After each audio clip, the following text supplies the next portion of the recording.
When you're working with an actor as talented as Joaquin Phoenix, you learn to expect and welcome the unexpected.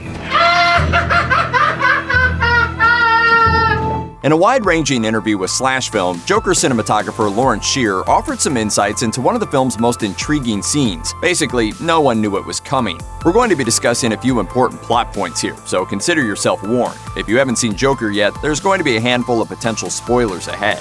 During the scene in question, Arthur Fleck is clearly struggling in his own mind as he rattles around his kitchen, unable to sleep. He begins obsessively cleaning out the contents of his refrigerator, and anyone who's ever suffered a bout of insomnia will undoubtedly feel for him, up to a point anyway. Later on in the scene, something entirely odd happens. Once the fridge is emptied out, Arthur crawls inside, shuts the door behind him, and, well, he just stays in there. It's a unique and entirely brilliant way to shine a light on the inner workings of Arthur's tortured soul. And Phoenix reportedly totally improvised this highly memorable moment. As Sher tells Slash Film, when he climbed in the refrigerator, we had no idea he was going to do that. We set up 2 camera positions, and Joaquin just thought about what he would do if he was a massive insomniac. Again, we lit it so he could go anywhere, and the first and only time he did it, we were mesmerized. I remember thinking, what is he doing? Did he just crawl in the fridge? The answer to that question is yes, he most certainly did.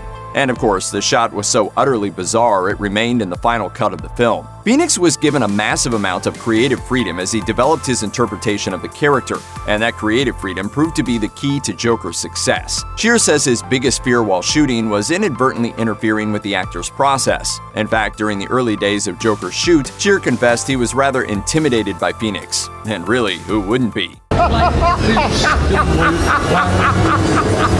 Sher says he did his best not to step on the actor's toes. In the beginning, I didn't really talk to him that much, but he actually broke the ice first. He apologized, saying, "Sorry, I know I'm acting a little odd, but I'm just trying to do this thing." I went, "Please, keep doing whatever you're doing because it's fantastic. If you never talk to me during the rest of this movie, I'm 100% cool with that too." I didn't want to get in the way. But their working relationship changed significantly during the shoot. Sher reveals that once we started shooting scenes with him as Joker, Joker's confidence meant Joaquin was opening up more to me off screen. Joaquin started watching the dailies to see what I was doing, and we started talking more. By the end of the movie, it was a much more open conversation in ways we could serve each other. A surprising amount of Phoenix's improvisations wound up making it to the screen, and many of those spontaneous moments involved intensely disturbing dancing. For instance, the sequence in the bathroom was only scripted up to a point. Phoenix knew that Arthur had to hide his gun and wash off his makeup, but the rest was very much left up to the actor. Director Todd Phillips previously revealed that the scene that features Arthur dancing and strutting down a long stone staircase wasn't originally in the script either.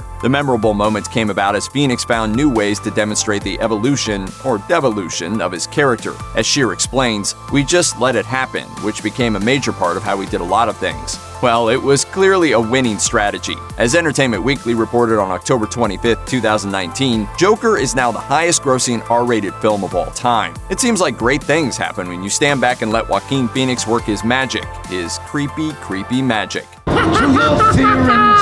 Check out one of our newest videos right here. Plus, even more Looper videos about Joker are coming soon. Subscribe to our YouTube channel and hit the bell so you don't miss a single one.